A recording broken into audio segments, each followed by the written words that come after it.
All you cyberheads.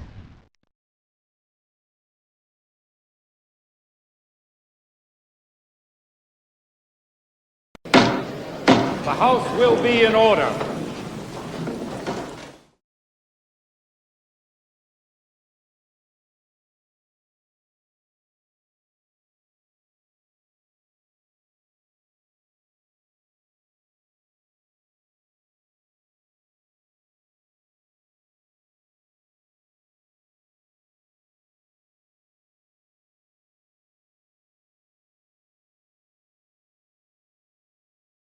Despite how much volatility we have in the market given because of leadership, it's going to be one of the greatest buying opportunities of this decade.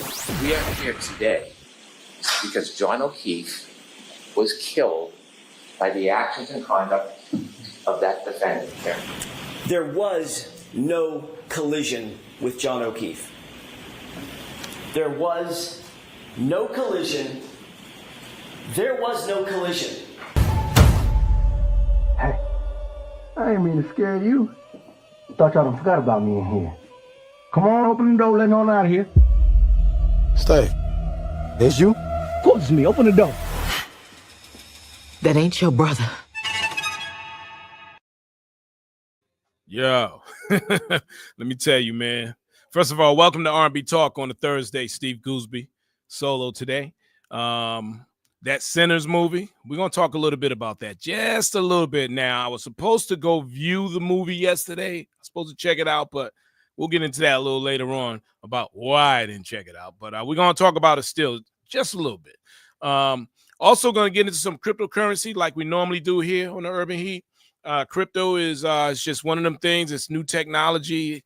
And if you're not a part of it, you are missing out on the greatest transferring of wealth in history. We're going to talk about that again and again and again. So we're going to get into that.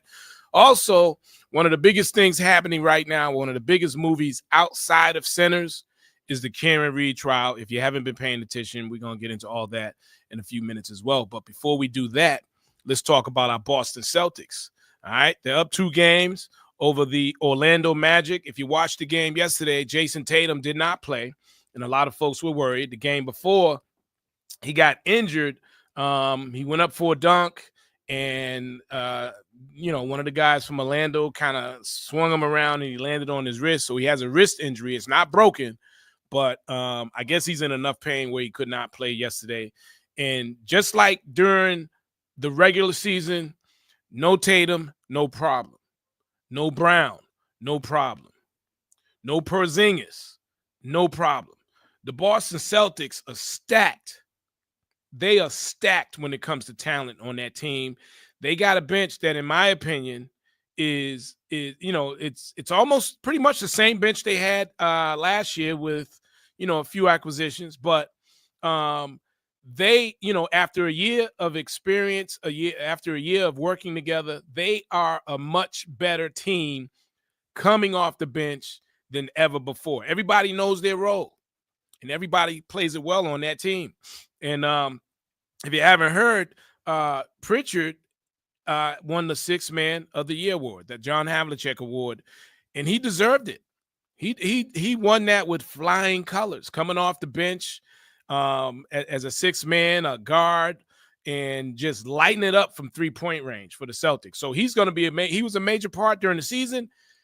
He's going to be a major part during the playoffs, and they gonna need his help throughout. And he was a great help last night. The Boston Celtics, I tell you, outside of major injuries, they're going to be hard to beat. Everybody sees that, even Orlando. And I think Orlando's a pretty good team. Orlando, they are no slouches. They are a pretty good basketball team. And if you haven't noticed last night, their game plan is to play the Celtics physical. That's their goal. The Celtics are talented.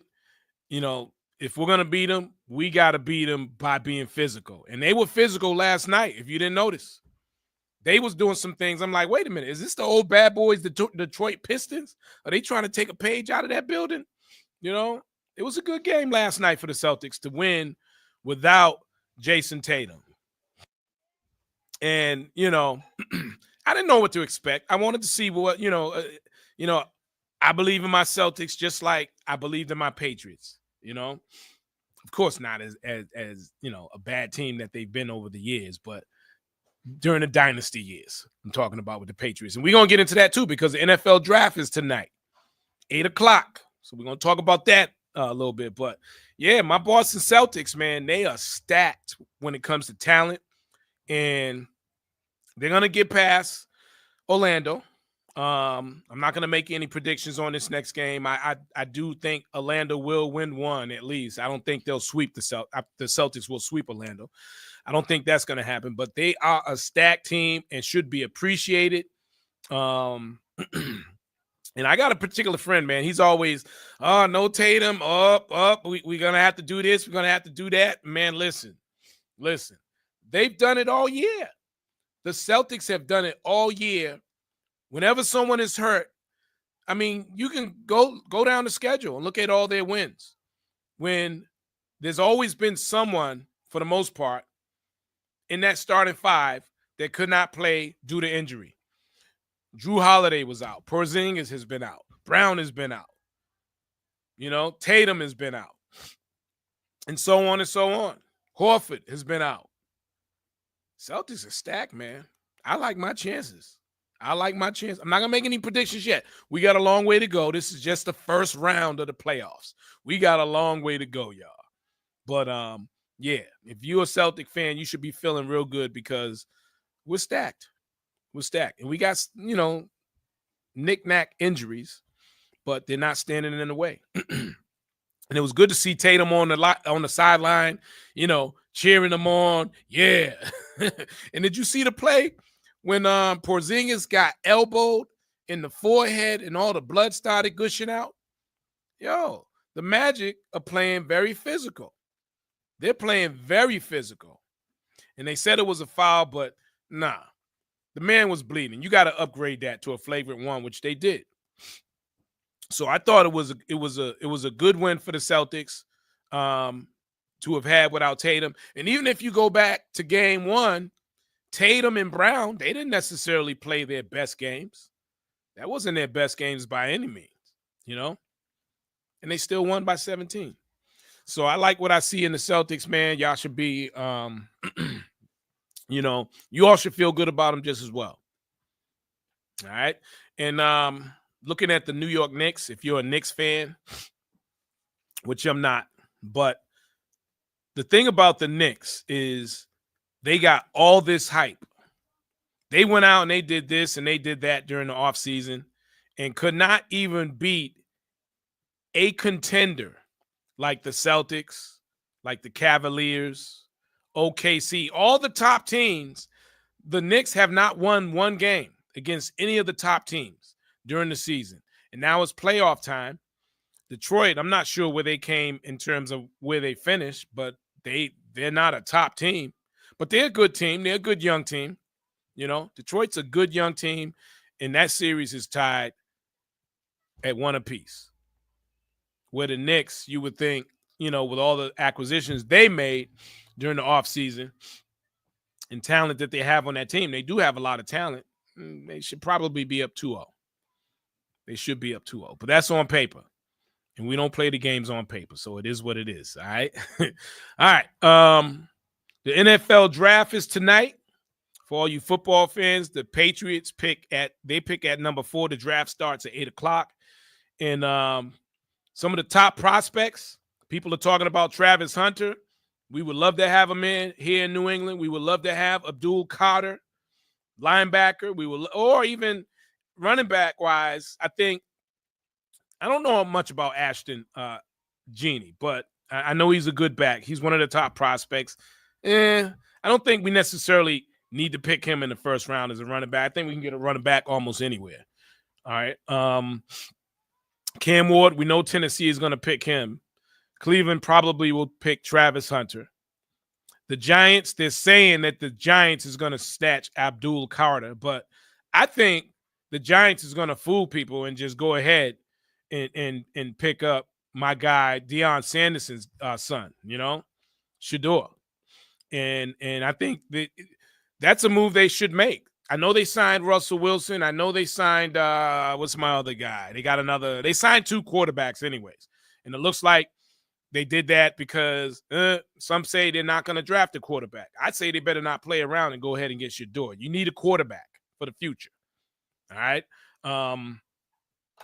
It is what it is in New York, but that's what's probably going to happen, in my opinion. And that will leave the Patriots with either Will Campbell. Will Campbell is an offensive tackle. Last year, Drake got killed in terms of running for his life. He was not protected. So supposedly this guy, Will Campbell, he's going to protect his blind side. If he's available and those other guys aren't, I think they're going to select him. Now, if Abdul Carter is available, man, you can't pass up Abdul Carter. He's a beast. He's a beast. So that's the NFL draft happening at 8 o'clock tonight. And yeah, man. Things are good in Beantown, City of Champions, man. We got a lot going on when it comes to sports. And at some point, I'm going to talk to my guy, Rich Gilmore from Rich Sports. We're going to get him on and talk about those Celtics some more. Let's get into the Karen Reed trial. If you haven't been watching that, or if you don't know anything about it, well, this is the second trial. They had opening statements on Tuesday, and I'm just going to run a couple of clips from the opening statement, and then I'm going to give you my opinion on this whole thing. We're here today. We are here today because John O'Keefe was killed by the actions and conduct of that defendant, Karen Reed. You will learn through this case, through facts, science, and data, you will learn that on January 29th, 2022, when the defendant and Mr. O'Keefe were in front of 34 Fairview Road, all the way to the left side in a dark corner near a flagpole, you will learn that Mr. O'Keefe got out of the car. He got out and he stood by the side of the road after an argument with the defendant. That argument, that anger fueled by heavy intoxication, you will learn from the science and data as he stood by the side of the road, the defendant and her SUV drove away. She drove at least 35 feet away. The argument was over. It had ended. But then she stopped. She stopped. She put the Lexus into neutral, and she waited for 2 seconds. And the facts and the science and data will tell you that despite the fact the argument was over, she then put the Lexus into reverse, put her foot on the gas pedal, and began to press, not 25%, not 50%, up to 75% acceleration. There was a light dusting of snow. The Lexus tire spun backwards. She went backwards at least 70 feet. She clipped John O'Keefe. He fell backwards, hit his head. I appreciate the theatrics, though. So that guy right there, in my opinion, first of all, if you followed him in the trial is happening now, by the way, if you know, Court TV is showing the whole thing. If you follow him, right, he is what I call the type of person that is, they don't have a case. So he has to reach anywhere and everywhere to grab something to try and give you a visualization to capture you, to try and convince you that she did what he's saying and what she's being accused of. Now, that was the opening statement from the prosecution. Let's look at Jackson for Karen Reed. We're here today. We are here today because. Where are you, Jackson? Action Jackson. Action Jackson. Where are you? Is this him, man? All right. Hang on, y'all. I got Jackson somewhere. I got Jackson, or maybe I don't. Maybe I don't. Let's try this one. I'm sorry, y'all. Let me say that again. The evidence will establish that John did not suffer a single injury on his body consistent with having been hit by a car. Not one. You'll learn that John's torso, his ribs, his chest, his arms, his hips, his legs, his knees, his ankles, his feet, all of them no broken bones, no fractures, no contusions, no torn ligaments, no internal injuries, not even a bruise. Nothing consistent with a car accident, despite the Commonwealth's contention that he was slammed into by a 6,000-pound SUV. Not a bruise. Yeah, so that's part of his opening statement. I have another clip. I'm definitely gonna run that for you, but I think he's brilliant right now. He's just he's a brilliant lawyer. But if you follow the case, right, he's only talking about what really happened. He's giving you all the facts. There's no imagination that he's trying to get you at a point whereas he's reaching, or if you know what I mean. Jackson, he's doing a fabulous job in terms of bringing out what he needs to bring out, especially in his cross-examination. I'm going to play a couple of clips. One from this lady, Karen, who was in front of the grand jury, right? And she was talking about McCabe, who all of a sudden they're good friends. McCabe was in the house, by the way, that John O'Keefe entered.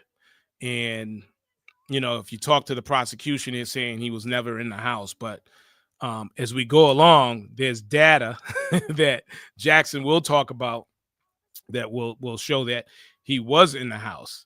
I just think what Jackson is doing is it's brilliant. Let me play this other clip here when he's cross-examining this guy named, what is his name? Tell it, I believe. Check this out. In April 2024, you reiterated your very specific memory of and you even called it a puffy heavy coat that he was wearing, pretty distinctive article of clothing. Yep. And you testified last year that Mr. O'Keefe was wearing that clothing, which you had to remove or somebody had to remove in order for him to be properly assessed. I did testify that way, yes, sir. Okay. And you mentioned that your memory of that big heavy winter coat was as clear as your memory of other specifics in this case, correct? Yes, sir. And turns out you were completely wrong about his clothing, correct? Correct. Matter of fact, he wasn't wearing a coat at all. No, sir. Did Mr. Brennan bring that up during the meeting 3 weeks ago?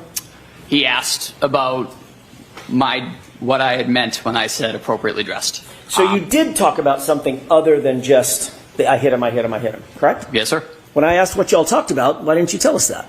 To be perfectly honest, sir, I did not remember until right now. So your memory is fading even after 3 weeks. Yes, sir. He said your memory is fading even after 3 weeks. So when the actual event happened, he said a lot of things that he said he remembered, and then he said he don't remember. They went back and forth.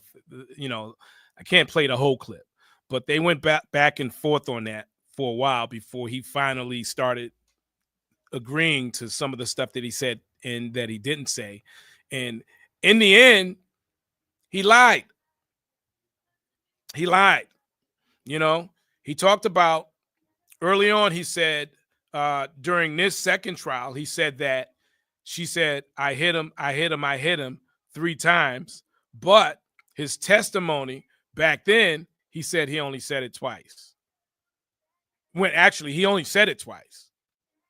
So even though at the end of the day, I hit him. I mean, when Karen Reed said that, she wasn't admitting that she hit him. She was practically answering a question. You know, it's the context of how she said it. But they're taking that context and they're painting a different picture on it. She said, I hit him. No, the context of it was like this. Goose, did you hit him? Huh? I hit him. That's what it was. It was like she was answering a question. It was a question. That was the context of what she said. Okay, so that's a big part of the prosecution's case, that she admitted to it.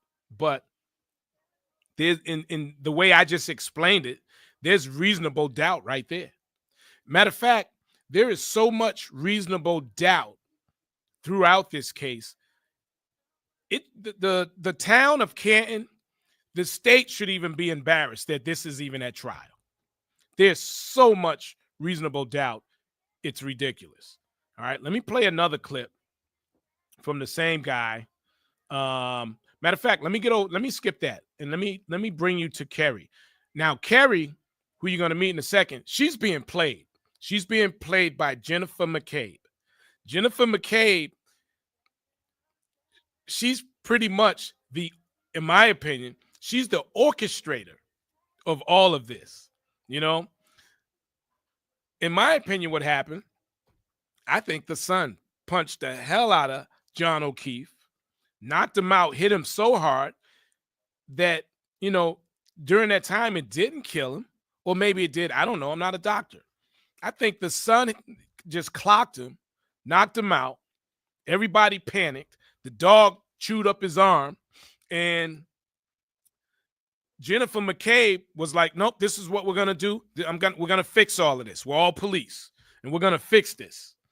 And that's what they did. They fixed it so that Karen Reed could take the fall. And what they didn't expect was for Karen Reed to have the resources that she was able to come up with. She's from the financial industry, so she had a lot of investments, so she had some money. All right. She sold her house. And with all the support that she has now, I'm sure she's getting a lot of funding from different places, from people that support her. So money isn't an issue right now. And the prosecution and everyone that was in their house did not bank on this, right? The one thing about when you tell a lie, the worst thing for a liar to do is to keep lying and to add on to the lie. That's the worst thing that a liar or any liar could do. And it's happening throughout this whole trial. And you're going to see a lot of it through some of the clips. Now, let me play this one with Karen, and we're going to talk more about her. But listen to this. Did you ever become aware of text messages that Jennifer McCabe was sending to others in a group chat talking about you in that interview? No. You were never told or became aware that she sent text messages to a group as she listened in on your interview? No, I don't think she could listen in. She wasn't anywhere near me. You weren't aware that or are you aware as you sit here that she sent a text message that said she's telling them everything, all the stuff? Sustained. Have you ever been provided a text message or told about a text message that perhaps Jennifer McCabe was sending to a group? No. Listening to your suggesting that she was listening to your interview? No.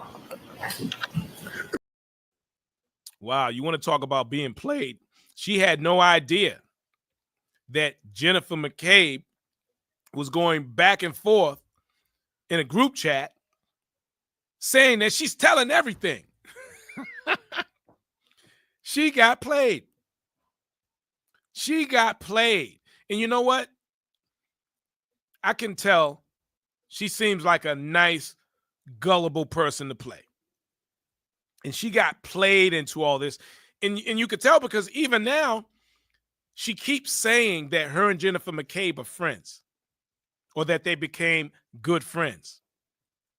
And Jennifer McCabe, she got her right where at least up to that point.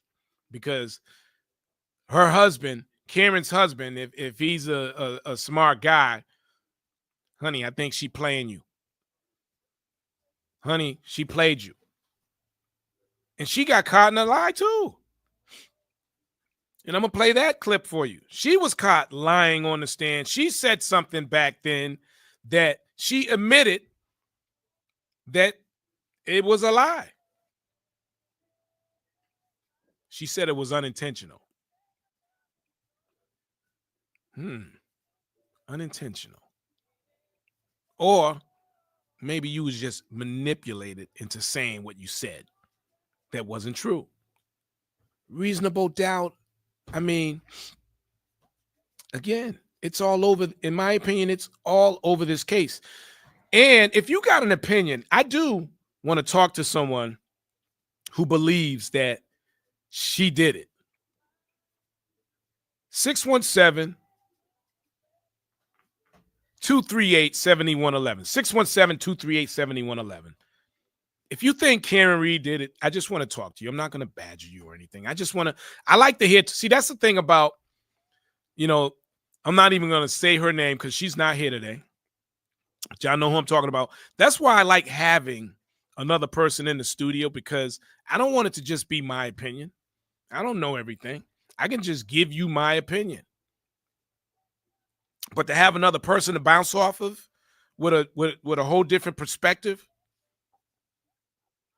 that's good talk to me. So I want to have a conversation, right? If you think she did it, call me up and tell me why. Why do you believe she's guilty of all this?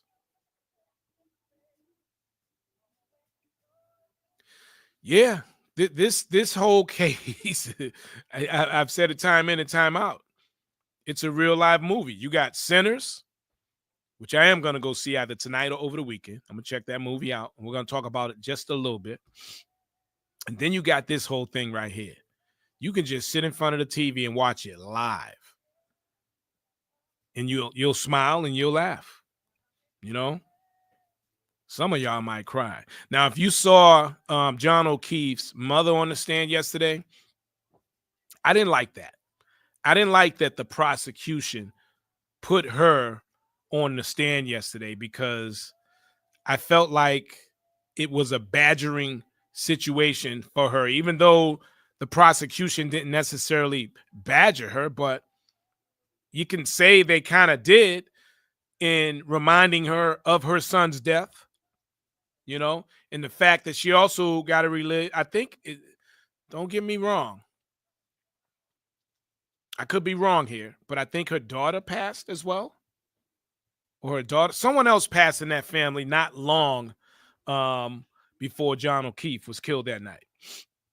So she's on the stand crying, answering questions. She's obviously upset with Karen Reed, which I don't blame her. And as we all know, sometimes, the relationships between a parent and their son and the girlfriend, or the daughter and the boyfriend, it's always different. Everybody don't always like the boyfriend. Everybody don't always like the girlfriend, all right, when it comes to their kids. So I get that. And I didn't like her being on the stand, because what was there for her to prove in helping the prosecution or even the defense? To me, there was nothing. It was just the prosecution reaching to get something going on their side where they have nothing going for them except Karen said, I hit him. And then they keep saying that the car backed into John O'Keefe. But I'm going to play a clip where Jackson talks about DNA being on supposedly the cracked taillight, where he says there's DNA of 3 men on the taillight and none of it is John O'Keefe's. I'll let him explain it to you. But yeah, I think Kerry is being played. And again, I just think having the mother on the stand, it's just kind of, you by putting her up there and having her relive this whole thing, what's the sense of it? But what I did like about the prosecution, which I thought was real cool, I don't know if they planned on cross-examining the mother. If they did, or if that was the plan, they chose not to do it. They got together and they said, let's not do this. She's in a lot of pain, as you can see. And it doesn't make sense. It just didn't make sense. So they went up there, and Alan Jackson said to her that, and this is when it was their turn to cross-examine, he said that we are not going to, he said that we have no questions for you. We have no questions, and we are sorry for your loss. And that was it. I thought that was beautiful. I thought that was the right thing to do. Because at the end of the day, right, you got the prosecution trying to convict Karen Reed. Somebody died. A police officer was killed. A person was killed. Somebody's son was murdered. And you got the mother on the stand. She wasn't there. So you want to ask her questions about what? What did Karen say? And you know ahead of time whether it's, if there was something really there, it would have, you would have heard it a long time ago, you know? So I thought that was kind of foul of the prosecution to put the mother on the stand. I didn't like that, but I like what the defense did when they came back and just said, listen, we have no questions and we are sorry for your loss. I thought that was beautiful. That was a beautiful moment for me in watching the trial. Yeah. And poor Kerry, like I said, man, Kerry just being played. Let me play this clip from the text messages one more time, man. Did you ever become aware of text messages that Jennifer McCabe was sending to others in a group chat talking about you in that interview? No. You were never told or became aware that she sent text messages to a group as she listened in on your interview? No. I don't think she could listen in. She wasn't anywhere near me. You weren't aware that she, or are you aware as you sit here that she sent a text message that said she's telling them everything, all the stuff? Sustained. Have you ever been provided a text message or told about a text message that perhaps Jennifer McCabe was sending to a group? No. Listening to your suggesting that she was listening to your interview? No.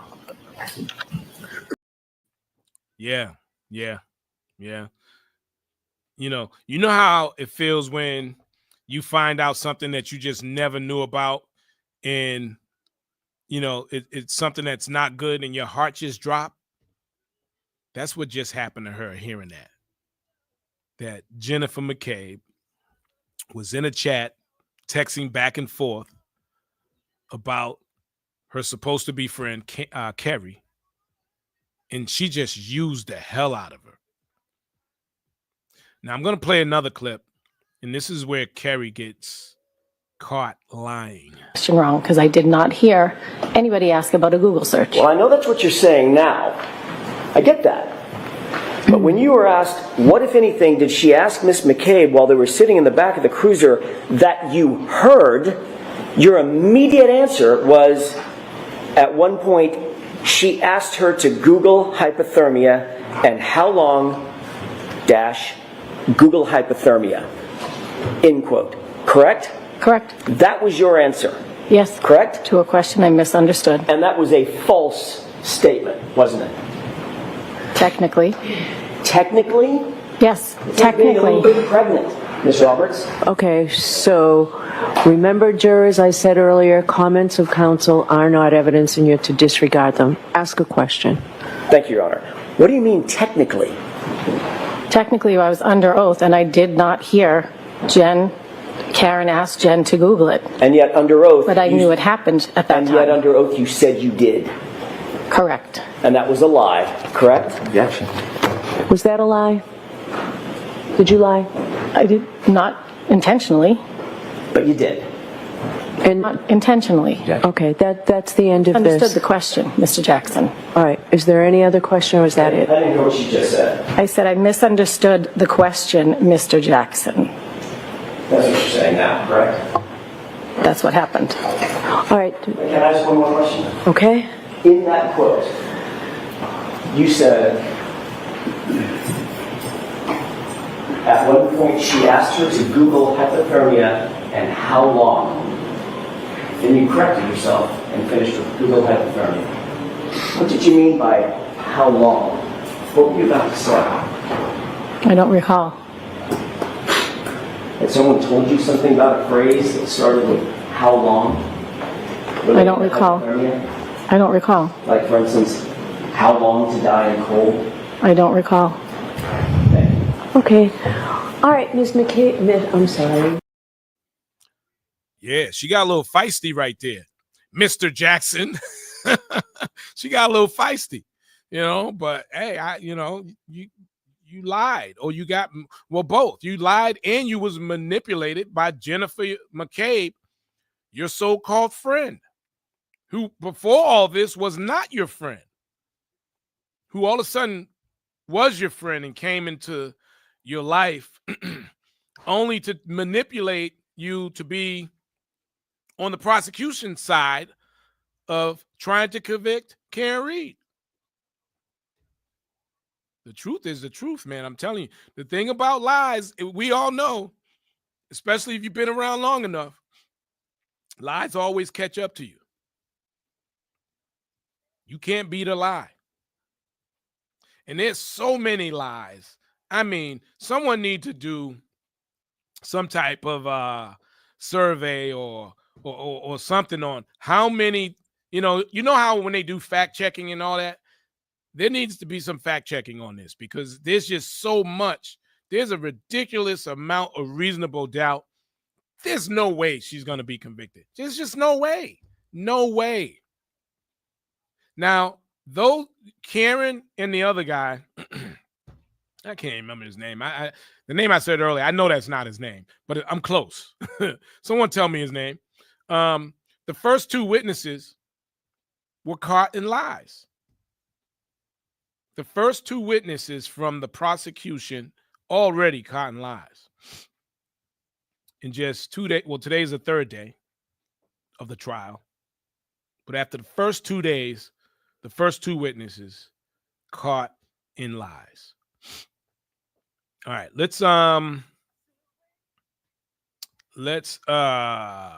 me play this one here with Alan Jackson. And you'll learn that according to the Commonwealth's own evidence from a forensic software program called Physical Analyzer made by Celebrite, it's considered the gold standard for forensic tools. You'll learn that a Google search was discovered on Jennifer McCabe's phone. A Google search that Michael Proctor and his investigators never revealed to us, but we found anyway. A Google search that was time-stamped, according to their own data, at 2:27 a.m. 5 minutes after that 2:22 a.m. call that Higgins and Albert denied having. And that Google search on Jennifer McCabe's phone read, "Hoslong to die in cold." Hoslong to die in cold. Now, she misspelled the first word. Hos is supposed to be how, but the meaning's the same. How long does it take to die in the cold? Time-stamped 2:27. How's long to die in cold? Now, why would you be Googling at that time at night or early morning, as it was? Why would you be Googling how's long to die in the cold? And she meant to, you know how when you Google stuff or when you're typing or texting, you know, your fingers are so whatever size they are, you hit the wrong letter.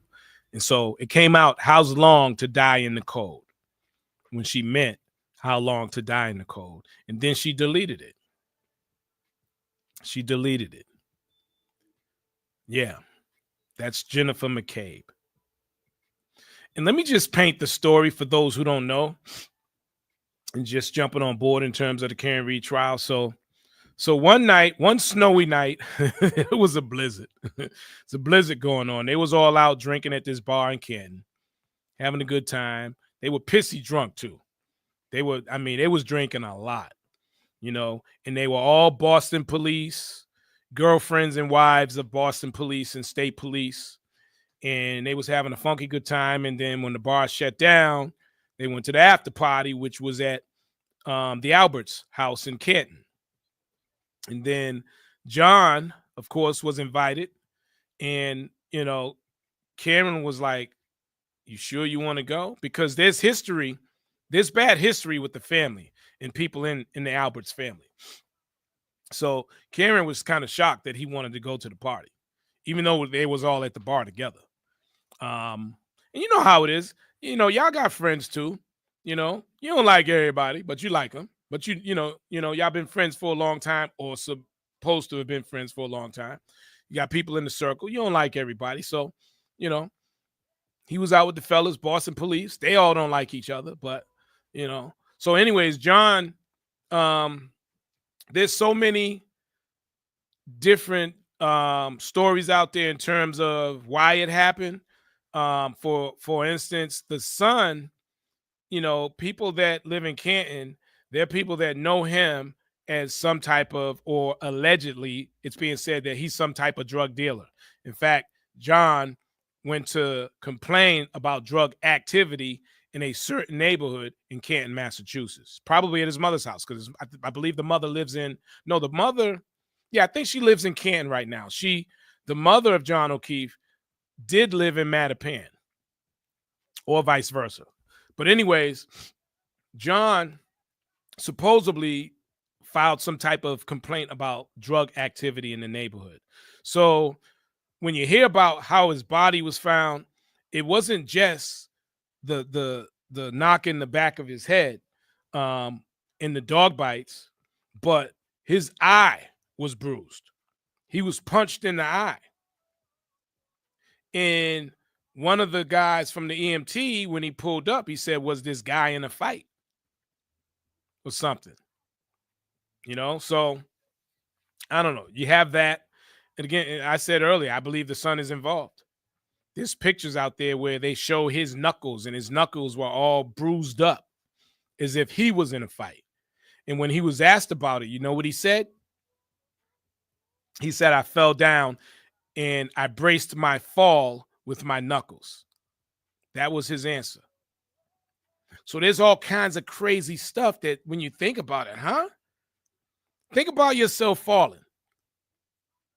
You're going to try and soften the fall with your knuckles? Who does that? That's not even a natural instinct. You don't do that unless you got issues with your hand, some type of injury with your hand, and you know you're going to further damage your hand by trying to protect yourself by falling on your hands. The natural thing or the instinctive thing that would have happened, in my opinion, is you use your arm and your hands to brace your fall, not your knuckles. I think, as a matter of fact, something like that on a hard concrete, your knuckles, you might have broken your knuckles. You know? So there's that. His father was a boxer. He's a boxer. So they know how to fight, you know? And if you didn't know, they got rid of the house. Months after John was found dead on the Albert's lawn, 8 feet away from his window where he was sleeping, where all the commotion was. And as a Boston police officer, he never came outside to see what was going on. Fire trucks, sirens, ambulances, police, Karen out there screaming. He never came outside. There's all kinds of things. He never came outside, but after that, he sold the house months later.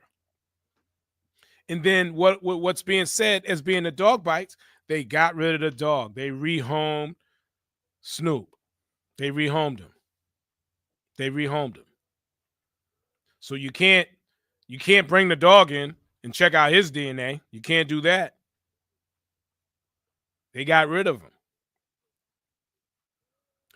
And at the same time, the Alberts, or one of the Alberts, so many of them, I don't know all the different names, but this guy who's also, I'm not sure if he's a retired police officer but anyways, he had an office at the Canton police station and he had access. He was in the house. This guy got rid of his cell phone. He got rid of his cell phone. And he didn't just get rid of it. He took it all the way across town at some Army barracks, right? And he took the SIM card out, split it in half, put one half in a trash bag, put the other half in another trash bag, and the same thing to the phone. And when he was asked about his phone, we want your phone, he said, I got rid of the phone. When asked, why did you get rid of your phone? He said, because it was my right. It was his right to get rid of his phone if that's what he wanted to do. Well, yeah, if you want to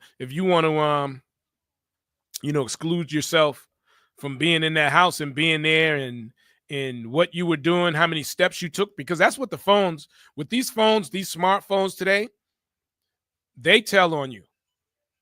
They tell on you. If you're doing dirt, you're doing crime, oh man, your phone is the witness. They tell a lot. They tell where you are. They tell how many steps you take. All kinds of stuff. Temperature. Yeah. They could tell when your phone was on, when it was off, when someone clicked it off, all kinds of stuff. So he got rid of his phone. And there were so many other things that happened. Let me play this one for you right here. Actually, before we do that, the unexpected, unorthodox radio from Boston and beyond. Heat981fm.com and iHeart Station. Let me play this one about DNA. Welcome to the Urban Heat, by the way. R&B Talk on a Thursday. Steve Gooseby. It's just me, y'all, solo. I love to have someone to talk to. I feel so lonely up in here. Can someone give me a call and just say hi? I'm so lonely right now. For real. Somebody call up. 617-238-7111, man. Just call up and say, hi, Steve. Hi, Steve. You know, because the other person, yeah, I'm calling you the other person now. Playing hooky today. The weather's nice. Talking about she going to the zoo. Well, the kids are get it. Okay. All right. Anyways, yeah, what else we got here? All right. Yeah, let me play this one here with Alan Jackson talking about the DNA here. What about this DNA that the Commonwealth mentioned?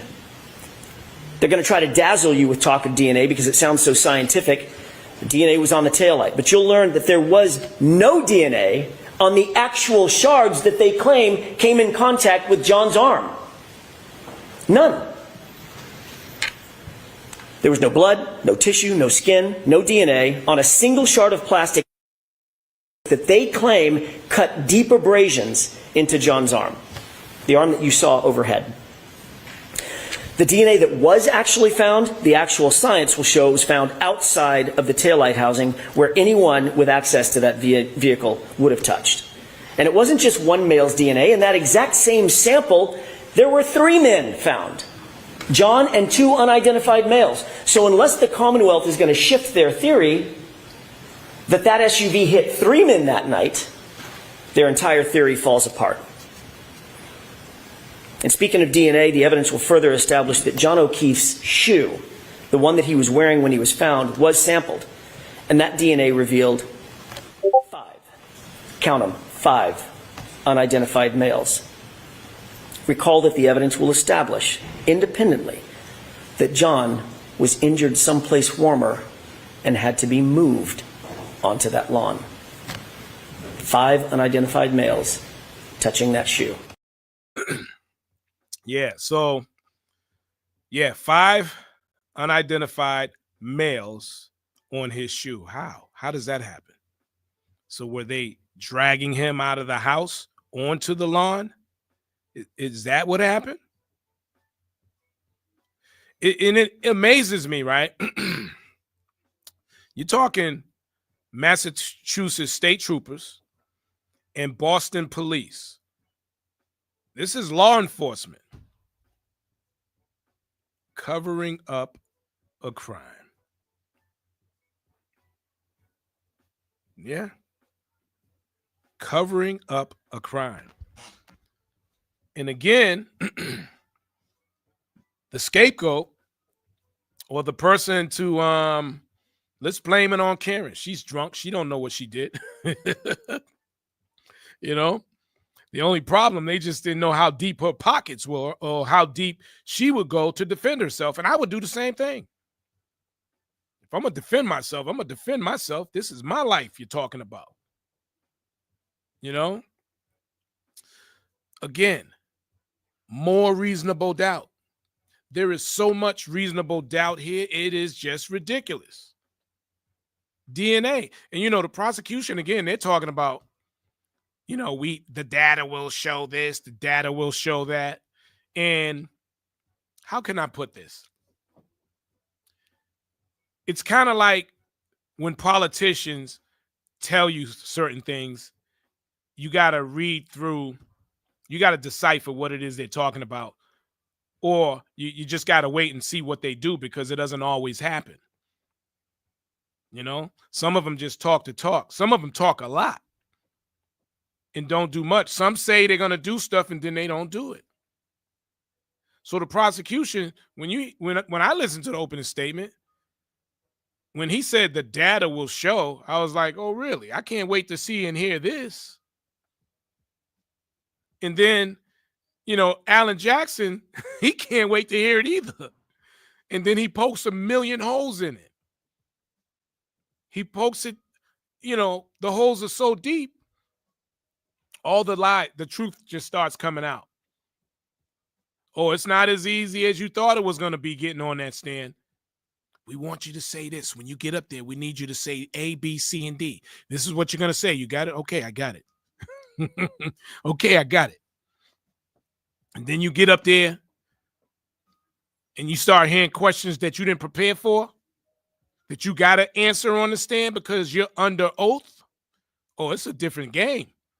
Wait a minute, y'all didn't tell me about this. And then you're looking at the prosecution like they're going to, you know, send you some type of code to give you the answer. And then you start talking and you answer the question. Then they ask you other questions that you prepared for. And then it becomes, aha, I think I got you now because you just said this 5 minutes ago. No, I didn't. Yes, you did. You want me to play it back? That's what's going on. And I can imagine what's happening right now. You know, man, I'm telling you, man, it is ridiculous. The amount of reasonable doubt. This should not even have gone this far. It just shouldn't have. It just shouldn't have. She didn't do it. And I'm the type, listen, if she did it, I got no skin in the game at all. I could give 2 cents about her. I don't know her. It's just interesting to me that law enforcement, the people that we all trust to protect and serve, and if you're on the West Coast, they're going to say, and to break a, yeah, but we ain't going to do all that. But their job is to protect and to serve. The state of Massachusetts has got to be pissed and embarrassed. Their own police, state police and Boston police involved in a murder in which the accuser, the person that they're accusing, they don't have any good proof. And you know what? I always say, you always got to watch what you're doing because someone is always watching. Someone is always watching. And someone is always watching, and that is cameras. Cameras are everywhere. Everywhere you turn, everywhere you go, there's a camera somewhere. If you're in a neighborhood, Ring cameras, bling cameras, or blink cameras. There's all kinds of cameras everywhere. Residential, commercial, traffic lights. You can't go anywhere, pretty much. You cannot go anywhere without there being a camera. But for some reason, for some odd reason, in this neighborhood that has nothing but ring cameras everywhere, guess what?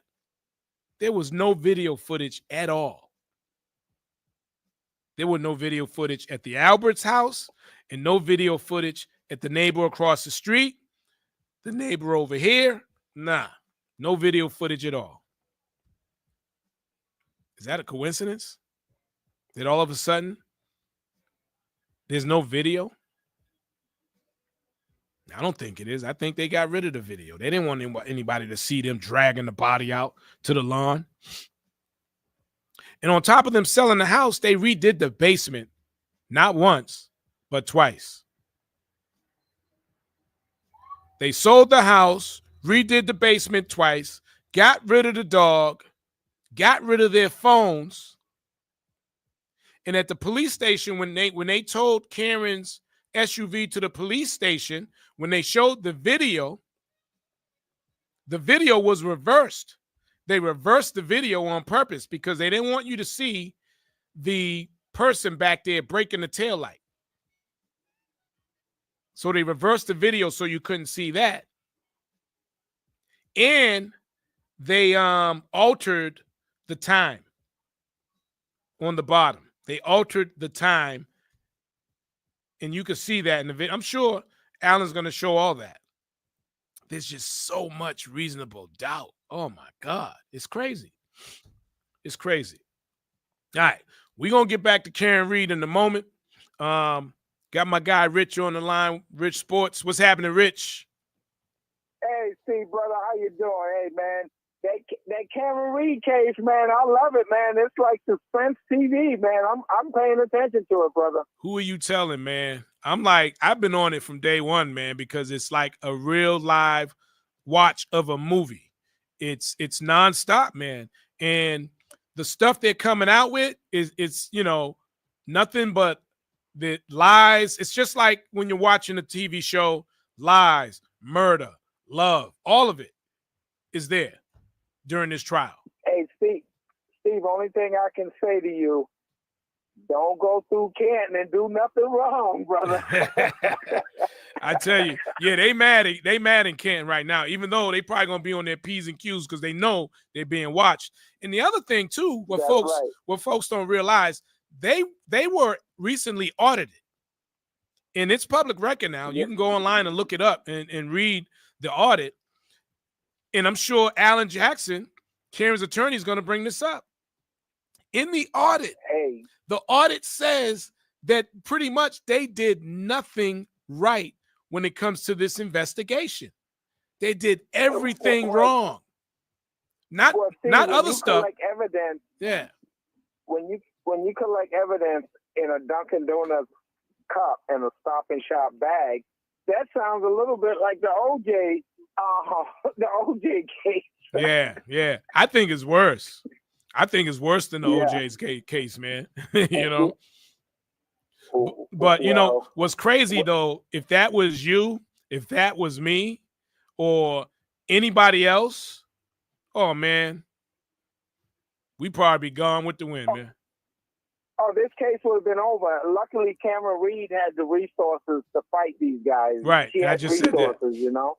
Yeah, she had the resources for sure. With no resources, this case would have been over. Oh, yeah, it would have been over a long time ago. And that's the thing, man. Money helps. Money helps that's for right. sure, man. All right, let's talk some sports, man. Them Boston Celtics, Steve? Oh, man, it was a great win for them without Jason Tatum, man. And I really thought he would play. Well, Steve, you know what? It's a long playoff run. I feel like they could beat the Orlando Magic and let Jason Tatum get back to full health. I tell you what, Steve, man, this was an old-fashioned 1980s slugfest last night, man. And you know what? I was going to ask you your thoughts on that, man, because Orlando, like you said, man, they're playing physical. They're playing physical black basketball. Porzingis with the blood coming down his face. Come on, man. Oh, man, hey, I love Porzingis, man. That dude's like a WWE wrestler out there. He's laughing, the blood's coming down his face. Hey, listen, man, 10 years from now, Steve, if they win this championship, we'll be seeing clips of Porzingis going to the locker room, coming back with the Band-Aid, the blood on top of his head. I tell you what, but the most important thing last night, Steve, they got that win going to Orlando up 2-0.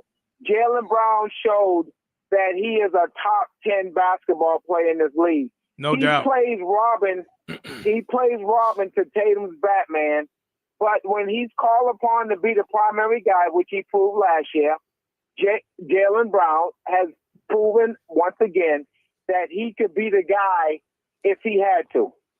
And he came out and said it. He said Jason Tatum is the leader. He's our leader of this team. But he can step it up anytime, and he did, and with a bad knee. On top of that. And you know what? I got to give a lot of credit to Drew Holiday. He's healthy again. Just the whole unit, the guys off the bench, they play so well together. But I tell you what, Steve, we're gonna have to take at least one in Orlando. I really feel they might get one seed because they're playing so physical, and the refs might let them continue to play physical at home.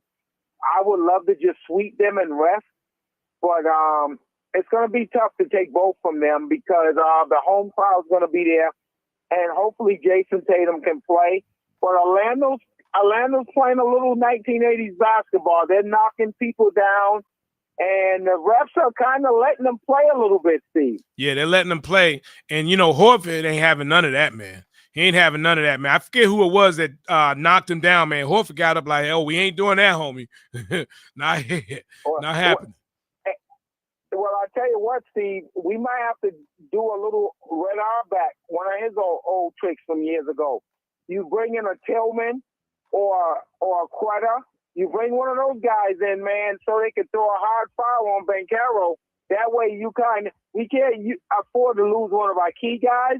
But you bring that 10th, 11th man. Red Auerbach was great for doing that. Mm-hmm. He would bring a guy like Greg Kite in, or even if you go back to the 60s, they had some guys that would come in, and they would lace those guys coming down the lane. And you know what? A guy like Banchero, he's a little comfortable out there right now, Steve. We might have to knock him on his ass a little bit, brother. Right. Nah, I agree, man. I think, you know what? Listen, you want to get physical? All right, we're gonna put our physical guy out there. Let's play. Okay, you want to knock our men and our players down? Okay, let's go. Let's get with it. Yeah, you bring Tillman out there, man, and when he comes down the lane, man, you gotta knock him down and make him think twice about coming down that lane. I mean, let's face it, the greatest guy in NBA history. It took him 3 tries before he could beat the Detroit Pistons because they beat him up so bad. So, I mean, maybe we could rattle Banchero a little bit. I would love to see them knock him down because I really believe Contavious Caldwell-Pope, that foul on Jason Tatum, I thought it was he put a little extra in there on that. Oh, yeah, he definitely it was definitely flagrant, man. He definitely put some extra in that, man. And that ain't cool because at the end of the day, man, you could get hurt, which he did. And,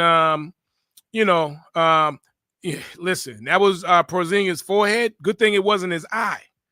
I know. Listen, but so Steve, switching to this NFL draft, man, we're here, man. Tonight's the big night. This is a very key draft. We got our quarterback last year. Tonight we got the number 4 pick. We got to get a player that's going to be starting on day one. That's going to have impact. What do you think? Any rumors floating around about the Patriots in terms of what they might do during the draft? Steve, everybody got them taking a tackle from LSU, Will Campbell. Yeah. The guy with the alligator arm.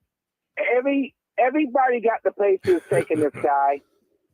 Steve, I'm suspect on a guy that you said if he don't work out as tackle, you can move him to guard. I want a surefire thing. I don't want a guy at number 4 with his questions. You know what? I'm just hoping. I don't think we're gonna get Travis. I think he's gonna be gone before. No, I think Cleveland's gonna grab him at number 2. I'm hoping that the Giants is just pulling everybody's leg, and they're gonna go ahead and draft Shador. They need a quarterback, right? And yes, they do. Yeah, and listening to everybody else, the critics. Listen, the critics don't know everything. The critics will get you in trouble trying to listen to somebody. You got professionals on your team. Look, does he really help? If you draft him, is he really going to help your team? Okay, you need a quarterback. He's young. He comes from a good family, and he can play the position. I say draft him. The thing is, with the Giants, Steve, you know what's happening right now? Everybody's playing cat and mouse right up into the draft because people want phone calls. They want people to offer them extra picks to move up. So, Steve, no one's showing their real true hand.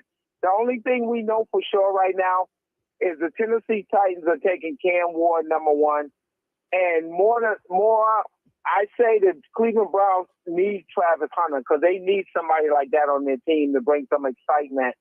So after that, Steve, everybody's kind of just waiting. Everybody's going to be on the phone. You're going to see a lot of trades probably. You're going to see some moving around. Right. And honestly, Steve, if we could trade out of the #4 slot and still get Will Campbell later on, I will take him later on. Mm-hmm. And we could get some extra draft capital. I would definitely go for that, you know? Right. Okay. Well, we're going to see what happens, man. Let's definitely maybe tomorrow talk about what did happen, and we go from there, man. Okay, Steve, you have a good one, brother. All right, man. Thanks, Rich. That's Rich Gilmore, Rich Sports. And yeah, we got the NFL draft tonight. Celtics up 2-0 against the Orlando Magic. I think what's today? Thursday they play. When? Saturday, Sunday? Siri, when the Celtics play again? The Celtics take on the Magic in Game 3 of the conference quarterfinals tomorrow. Oh, tomorrow. 7 p.m. The Celtics lead the series. That was quick. Trip down to Orlando. They must have left this morning. Okay, so they play tomorrow night. That's cool. All right, got something to do on a Friday. Yeah, so we got that, the NFL draft, 8 o'clock tonight. I actually hope the Patriots pick Abdul Carter. He's a beast. He's going to be around for a long, long time. And to have him on that defense, man, or even Travis Hunter, but Travis ain't going to make it to #4. Someone's going to snatch him up, so I know that's not going to happen. Yeah, what up, Fonessa? Where's Mel? Mel's playing hooky today. I'm just reading some of the comments here. They rehomed them in the backyard at the old house. Yeah, that's what I heard. I heard they took them up to New Hampshire and rehomed them. Probably buried them up in the ground. And that's kind of, I'm not big on animals, but what I do know about animals, dogs especially, dogs can be almost human, if you know what I mean, especially when it comes to their master or their person. Dogs, they will protect you. They will do anything pretty much you ask them to do. Even the dogs that can't fight, even the little dogs can be the worst at times, Now, as a real estate broker, when I'm showing houses at time, right, sometimes the owner might be there with the dog, or someone has a dog and it's a little dog. Those little dogs are the ones you got to really watch out for. I've been, ran after by the little dogs a few times. Like, all right, calm down, cool, Joe. I'm cool. I'm good. Yeah. So they rehomed the dog just totally wrong after the dog did everything they asked him to do, which was to bite the mess out of John O'Keefe. Yeah, the dog did it. Those are dog marks. And they rehomed the dog. After all that, he's like, but I did what you asked me to do. But I'm, what was the dog's name? Anybody know the dog's name? That was just totally, that was cold-blooded. Not good. Let's see. The house they had in the family for 20, that's right.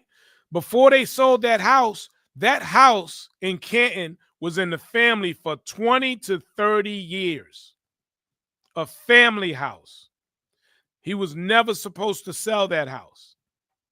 But he sold it in keeping authorities or any type of investigation coming inside that house.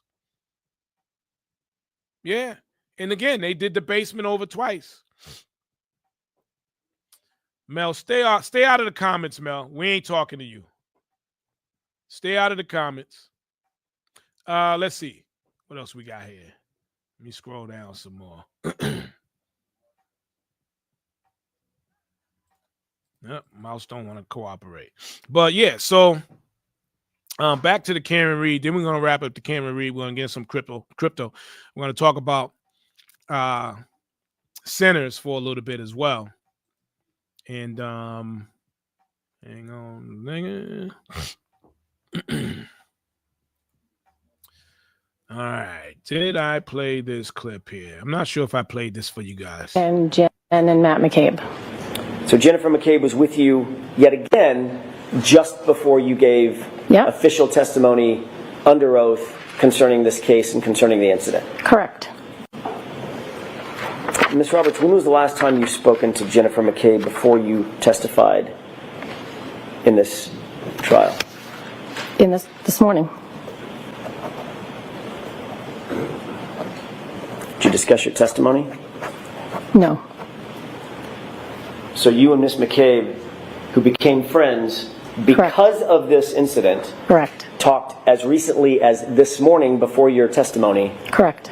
And your testimony now is that you did not discuss anything about what you're doing here. No. Or what you're going I to did testify not. She to. called to wish me good luck today. When did you talk to her the last time before this morning? I don't know, maybe a couple of days ago? I don't remember. Within days of you taking the stand yesterday, correct? Yes. Yeah, so again, I just think she was played. I really, really think she was played. And before I get back into that real quick, let me see who's on the line here. Hello, Urban Heat, R&B Talk. Who's this? What's up, Steve, man? It's your man Smooth, man. Just saw your message. Oh, yeah. What's happening, man? How you doing? I'm good, man. Just, working, but, took a minute, man, to try to catch you before you got off the air. Yeah. I just had Rich on, man. We was talking Celtics, man. I wanted to get your analysis of the game, your thoughts and all that, man, because I know when it comes to basketball, you that dude. So want to talk. Yeah, man. So this is what it is, man. Of course, JT, our star, all-world, guy was out last night, and the guy stepped up, man. You know what I'm saying? JB, he showed up, man, showed out. The only flaw that and thing I have with JB, I just need him to make 1-2 dribbles and make a move, make a pass. When he gets into that third, fourth dribble, he gets in a little trouble. Yeah. But that won't happen. That won't happen with JT in the game, because JT is more, the guy, starting the offense and whatnot. If it's not, Derek White or Drew Holiday. And you know what? Brown, he's been pretty good with that dribble over the year. So I don't know if maybe that's because of the knee. He got to adjust. I don't know. But you're right, man. That he was killing me with those turnovers yesterday. Yep.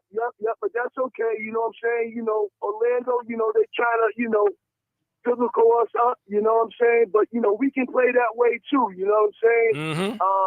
I love the way, Porzingis, is doing his thing. Like, he loves it. You know what I'm saying? He loves the blood. Oh, he loves it. He loves it. He loves it. I just feel good. I feel good with the position we're in, because I like this series, because this will get us ready for even tougher series, the way that the Orlando Magic are playing us. So I feel great about our situation, and, man of 19 loading, bro.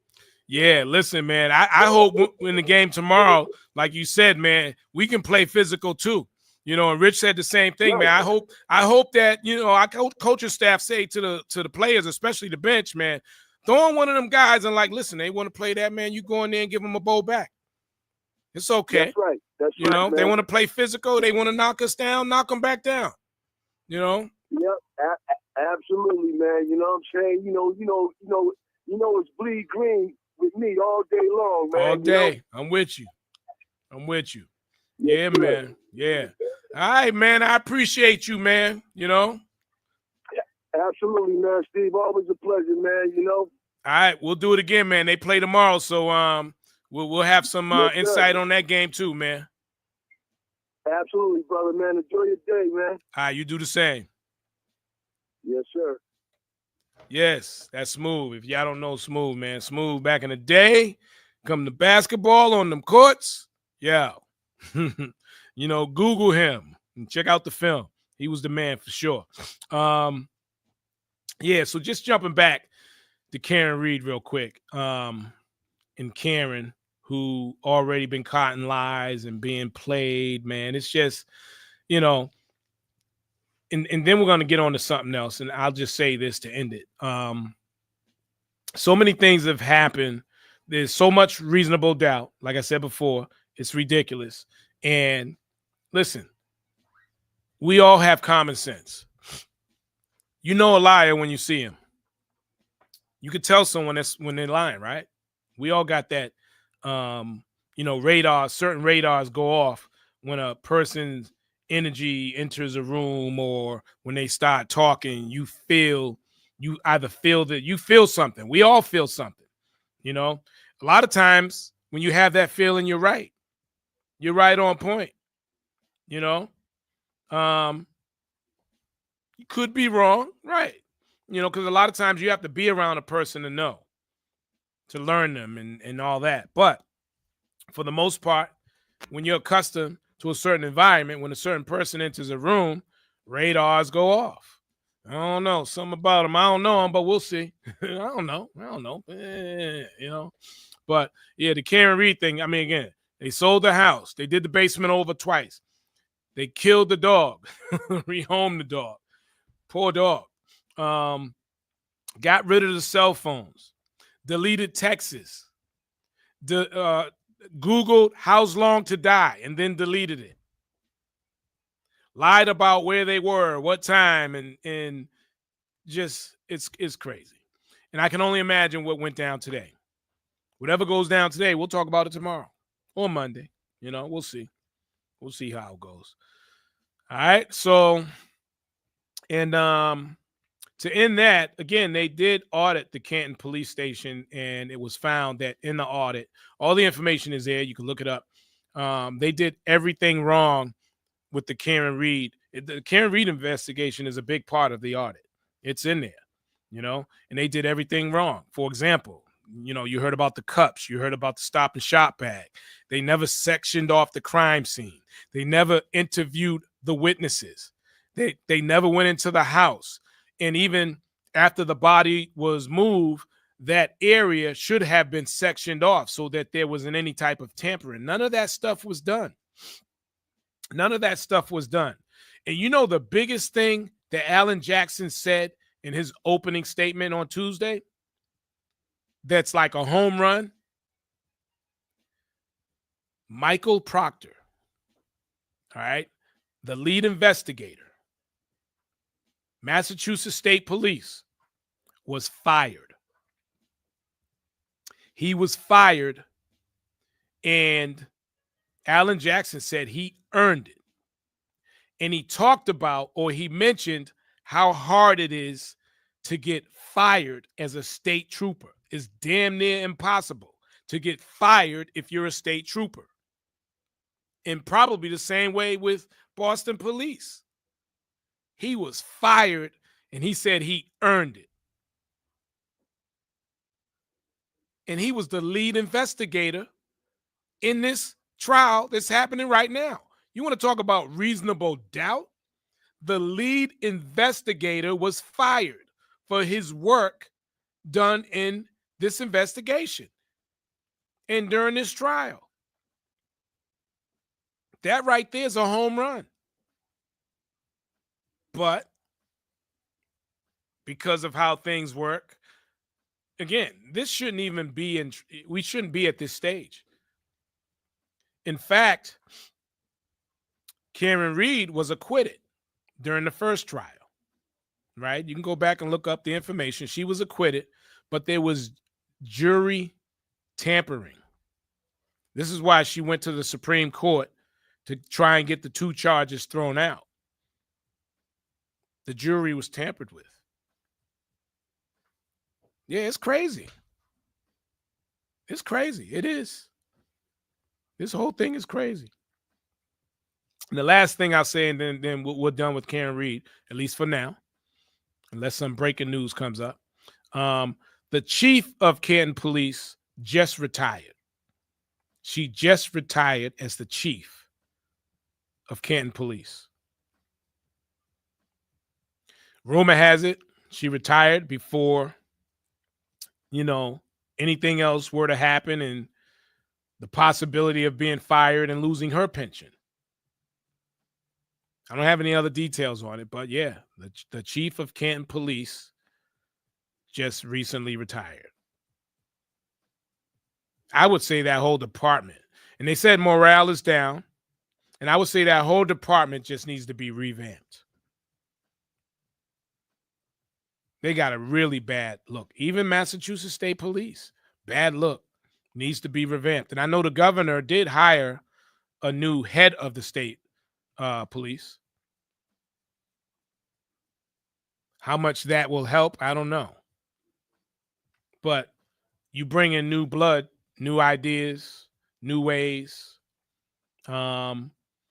But overall, I mean, and there's so many, and here's the bad thing. There's so many good police officers out there, and we all know a lot of good guys. But I will say, too, even in some of the guys I know, very few of them, I've seen some of them in action.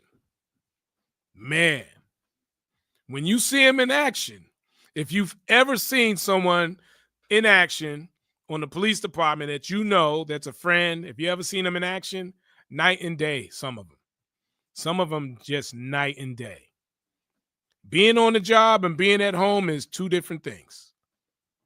Being on the job, especially if you work in Boston, Dorchester, Roxbury, Mattapan, you live in those areas as a police officer, we already know what you're doing. We all know about the calls that you get and all that. And it's a difficult job. It's a stressful job. And I kind of understand how they can get to the point. I'm not saying this is excusable. I kind of understand the path on how some police officers get to the point where they tired of it. And like, yo, get in here, man. Listen, I ain't got time to play with you. I get it. When you're doing the same thing all day, every day, running and gunning, chasing people going up against you, running, hitting you, things happen, you get injured every single day, the same stuff over and over, man, I can only imagine the stress and the stuff you got to go home and you got to take that stuff home with you. It's not an easy job. Not an easy job. I already know. Because I try to put myself in that position, man. If I was an officer, man, I would do this and do that. But, man, after a while, man, that gets old when you're out there in the streets, dealing with the streets. Nah. So I understand how it can get to a certain point. I'm not saying that that's excusable and you know, it's okay. I'm not saying none of that, you know. But anyways, all right, let's get away from Karen. And I do want to, before I talk about sinners, I don't know if you heard of $1 Million Worth of Game by Gillian Wallo. It's a podcast distributed or put out by Barstool. Earlier, or a week ago, maybe it was a week and a half ago, Wallo was at an event as a motivational speaker. Wallo, a motivational speaker? Okay. I'm going to play what he said, and then I want to get your thoughts on it, and I'm going to give you my opinion on it as well. Either you got a good business or you don't. All that don't Let me start that over. And he's talking about black businesses, by the way. Here we go. Nobody want to hear that. That's a hustle. Support me because I got a black business. Is your restaurant clean? Is the food good? Do you got consistent cooks? Is the material good? Stop doing that. Oh, you support the white people? No, I support consistency, baby. Yeah. About what color you is. I'm gonna spend my money. That paper, either you got a good business or you don't. All that don't nobody want to hear that. That's a hustle. Support me because I got a black business. Is your restaurant clean? Is the food good? Do you got consistent cooks? Is the material good? Stop doing that. Oh, you support the white people? No, I support consistency, baby. Yeah. About what color you is. I'm gonna spend my money. That paper, either you got a good business or you don't. Yeah, so that was Wallo from the podcast, $1 Million Worth of Game. And he said a lot more after that, which I thought was kind of crazy. You know, I'm not going to play all that. But anyways, you know, there is kind of a little bit, or there's some truth to that, right? You do have some black businesses and where owners feel like the community does not support them. And I get that. The other side of that is with some black businesses, right? And this is with not just black businesses, but this is in the Asian community. This is in whether you're Hispanic, in any community where you have small businesses, there is an expectation that comes from its customers, right? You want to be, as a customer, we don't go in there, with predetermined thoughts of whether this is a good business or not.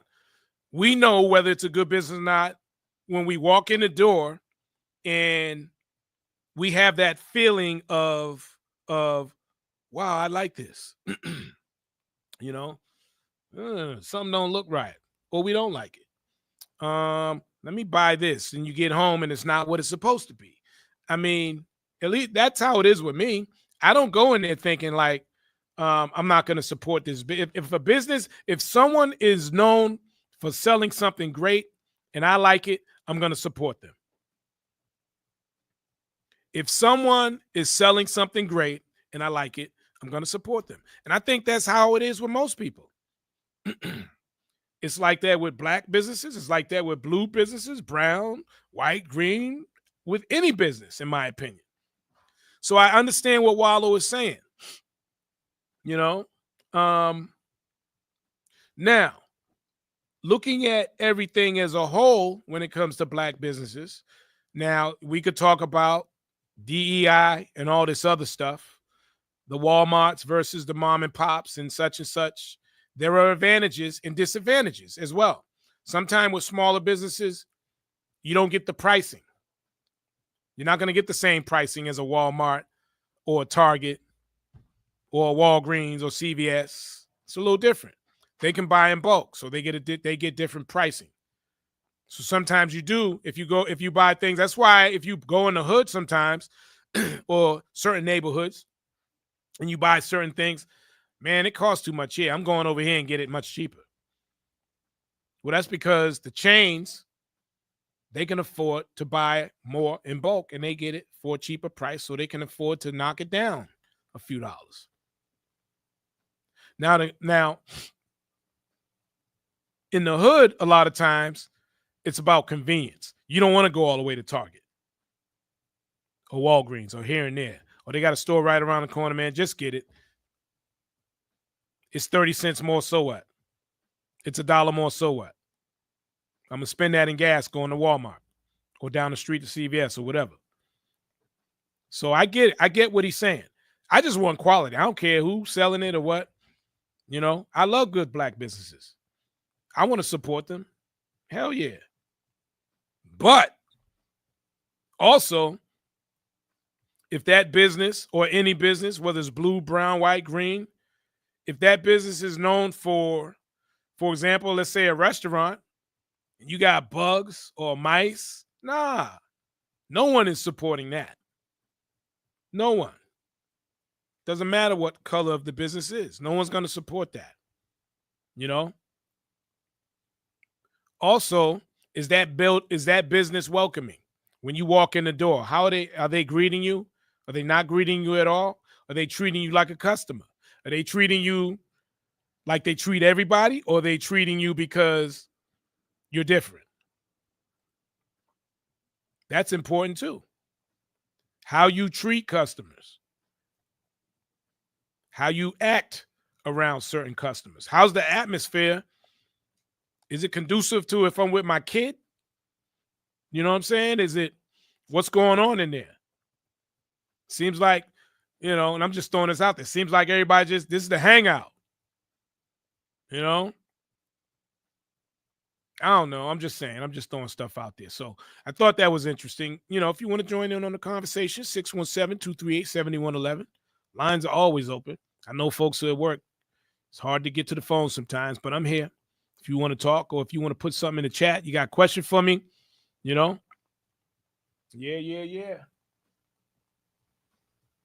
So, let's move along to what else I got for you before I get up on out of here. Let's see. Let's talk a little bit about crypto real quick. And by the way, I was supposed to go see Sinners yesterday, which I keep hearing is a great movie, but that didn't happen. Certain person kept changing the time. I was scheduled to go by myself. I was cool with it. Oh, I want to go. Let it go. Let's go at this time. All right. That time turned into, it went from 3 o'clock to 4 o'clock to 5 o'clock to 8 o'clock. I said, hell no, my Celtics are on. We ain't doing it. Mm-mm. So I'll probably go check it out tonight or maybe the weekend, and we'll talk more about that. But, you know, it is a great movie from what the people that I know who have gone to look at it. Great movie. And I think that it's a spiritual movie. It's a movie about vampires, witchcraft, spirits, all kinds of stuff. In fact, looking at the previews, it reminds me, I don't know if you ever watched Lovecraft. That was a series on, I think it was on Fox or one of the streaming networks. Great series. Kind of reminds me of that. In fact, that'd be a good show to go back and just watch again. So yeah, so I'm gonna check out that movie either tonight or maybe over the weekend, and we'll talk more about that next week or maybe even tomorrow if I'm able to take a look at it. Let's get a little bit into cryptocurrency real quick before I head out of here. At 1 o'clock, tap time. Make sure you hang tight for that. You know, continuation of R&B vibes. Tap, y'all know how he does it, right? All right, so cryptocurrency, man, new technology. We've been talking about that for a long time. So I think everybody should be excited about it, but there's still a lot of folks who has no idea what it is, or they've heard all kinds of things about it, you know, good and bad, and they just don't know where to start. They get intimidated by the vocabulary, in which a lot of it is really just simple stuff. So I want to talk a little bit about that. I think everybody should be excited about it. And there's some good reasons to, because one, your president, whether you like him or not, he signed an executive order to promote cryptocurrency. Yes, your president, Donald Trump, whether you like him or not, signed an executive order to promote crypto. Also, the Federal Reserve's new instant payment system, FedNow, they partnered with Ripple. Ripple is the company that owns XRP. There's so much institutional adoption happening right now. It's ridiculous. You got all kinds of partnerships. Bank of America has a partnership with Ripple. There's this company, I'll pull them up in a second, that Ripple just purchased for like $1 to $2 billion. And this company brings in like $3 trillion in transactions every year. $3 trillion. Ripple just bought the company. That $1 trillion is probably more than likely going to more than double once Ripple switches it over to the XRP ledger. When they switch that over, and the reason why it's going to double or more is because of what XRP does. XRP job is to cross-border those payments, right?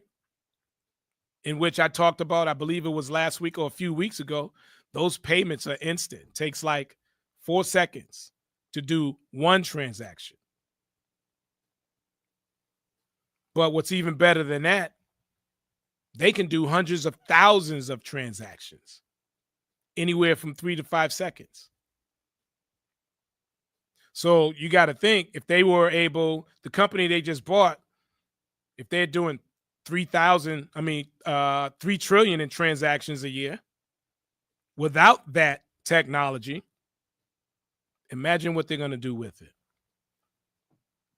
There's like $8 to $12 trillion of institutional adoption happening like right now this year. Then you got another 9 trillion going to tokenization. And there's a certain group of cryptocurrencies that those companies from the United States, if you're invested into those companies, no capital gains tax. So you can buy into those companies and you can make $1 million and that money is yours. That money is yours. No taxes, no capital gains. And XRP is one of those companies. XRP is one of those companies. Yes. A lot of stuff going on. Now, if you're not made here in the United States, you're talking about a 30% at least on capital gains tax.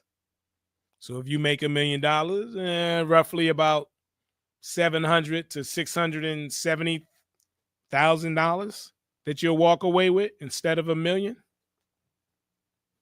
Yeah.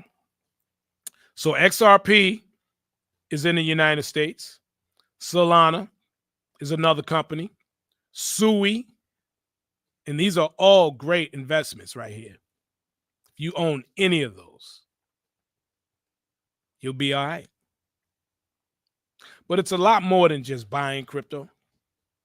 It's so much more to it than that, because anybody can buy cryptocurrency.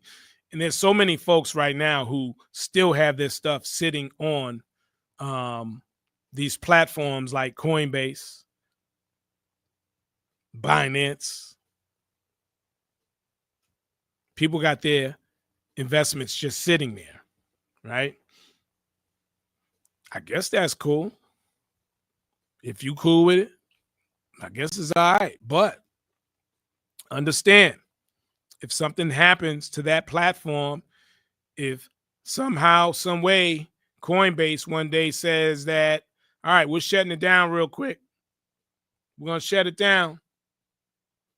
And you rush to go get your tokens or coins and you can't get them off and they shut down, guess what? Regulations aren't in place yet.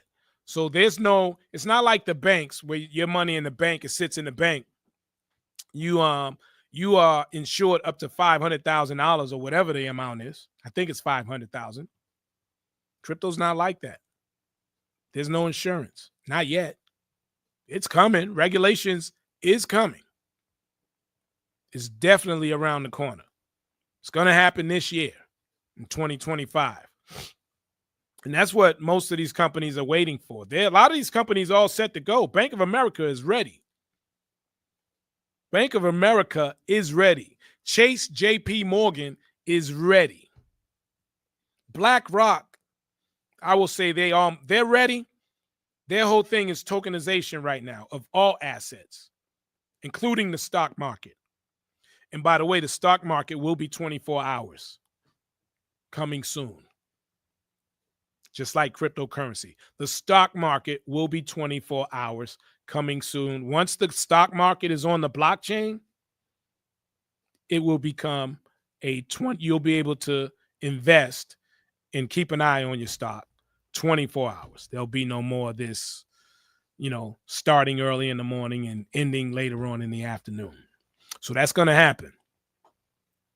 Yeah, there's a lot of also Filecoin is another one that's made here in the United States. I believe Algorand, is that Algorand? XLM, made here in the United States.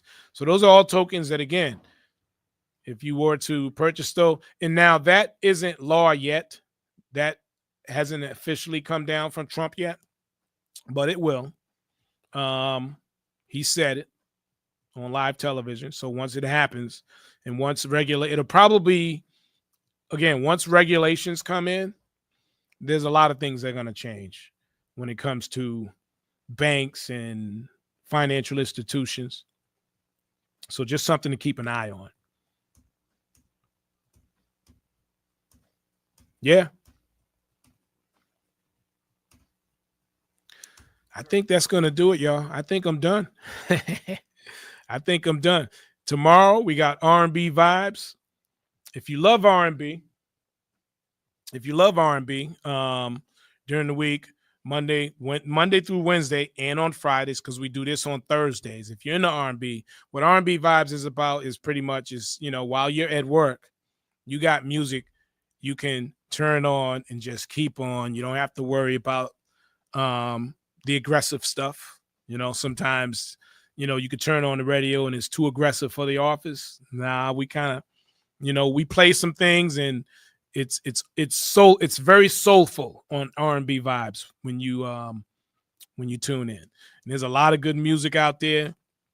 And I'm always talking about Snoop because, as you know, Snoop Dogg took over Death Row Records, and he's got a lot of great artists. And I say it all the time because he's putting out records left and right. And a lot of times I'm not even knowing this is from Death Row until later on. Oh, damn, Snoop again. He's putting out from male to female. He's putting out all kinds of artists, and it's all good stuff. A lot of it is good stuff. It's good R&B, like how R&B was back in the day. I just want groups to come out. I want groups to come back. I want to see a nice group come out. And, nowadays you can really set it up in a way where it's going to be very successful because you have all the control. You don't need the labels anymore. And if I were to come out to say I were to put out a nice group, right? If I'm going to put out a group, they're going to be bad. They're going to be all bona fide singers. And I'm going to have a plan, and somebody going to take my idea, but I'm going to have a plan, right? The plan will be to put out this group, and they're all bona fide singers, bona fide, just like New Edition. Just like New Edition. Very talented. New Edition, the only group in the world where you got New Edition, you got Johnny Gill, you got Ralph Tresvant, and then you got Belle Biv DeVoe.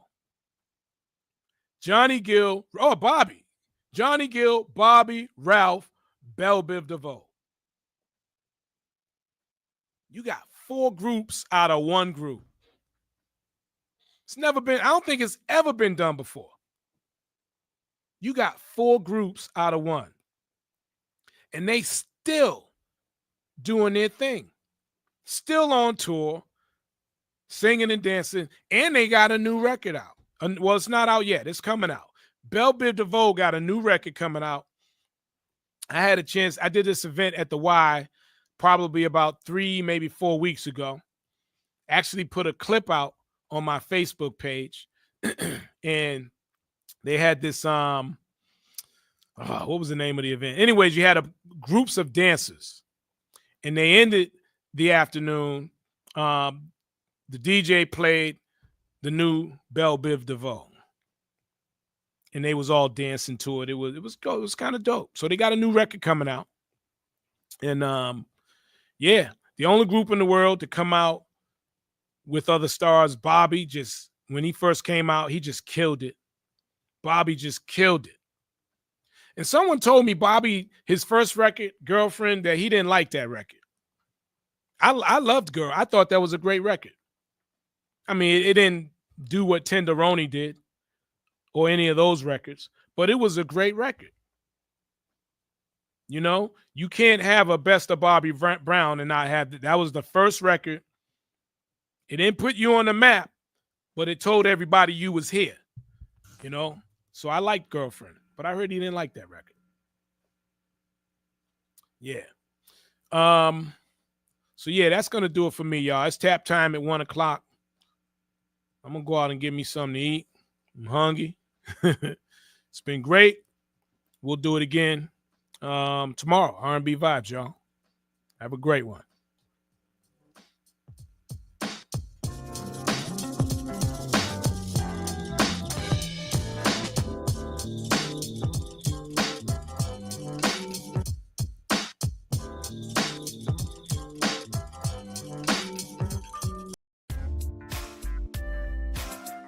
Just in the past year, we're in a different world from 1 year ago.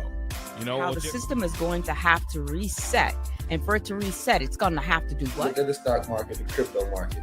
It's going through what they call accelerationism. Let's face it, if you're smoking 2 packs a day and you're 300 pounds.